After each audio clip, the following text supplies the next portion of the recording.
என் friend வந்து சொன்னாப்ல, எனக்கு வந்து 25 லட்சம் ரூபாய் கடன் இருக்குடா, ரொம்ப வருத்தமா இருக்கு, ஒரே கவலையா இருக்குன்னு சொன்னாப்ல. நான் கேட்டேன் உடனே, நீ யாராவது படிக்க வச்சியா, இல்லது யாராவது தங்கச்சி யாராவது மேரேஜ் பண்ணி கொடுத்தியான்னு கேட்டேன். உடனே சொன்னாப்ல, இல்ல இல்ல நண்பா, அப்படிலாம் கிடையாதுன்னு. அப்ப நீ என்ன 25 லட்சம் ரூபாய் என்ன பண்ணன்னு கேட்டேன். உடனே அவன் சொன்னாப்ல, 25 லட்சம் ரூபாய்க்கு கோல்டு லோன் கவர்மெண்ட் பேங்க்ல வாங்கி ஒரு போட்ல இன்வெஸ்ட் பண்றோம். 2025 மேல வந்து இன்வெஸ்ட் பண்றேன் நண்பான்னு சொன்னாப்ல. நான் சொன்னேன், ஒரு வருஷமா வந்து போட்ல மீன்பிடி தொழில் இல்லையான்னு கேட்டேன்.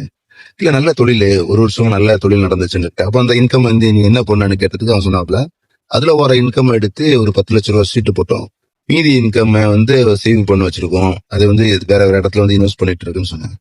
இருந்தாலும் கோல்டு லோனை அடைக்கிறது தான் ரொம்ப கஷ்டமா இருக்குன்னு சொன்னாப்ல. நான் சொன்னேன், டேய், நீ கோல்டு லோனை வந்து 80 பைசா வட்டிக்கு கவர்மெண்ட் பேங்க்ல வந்து வாங்கிருக்க, நீ அதிகமான இன்ட்ரெஸ்ட் தர இடத்துலதான் முதலீடு பண்றக்க, அப்போ அதனால உனக்கு வந்து ப்ராஃபிட் தான் கிடைக்கும், அதை நீ எப்படி கடமைன்னு சொல்லலாம்னு கேட்டேன்.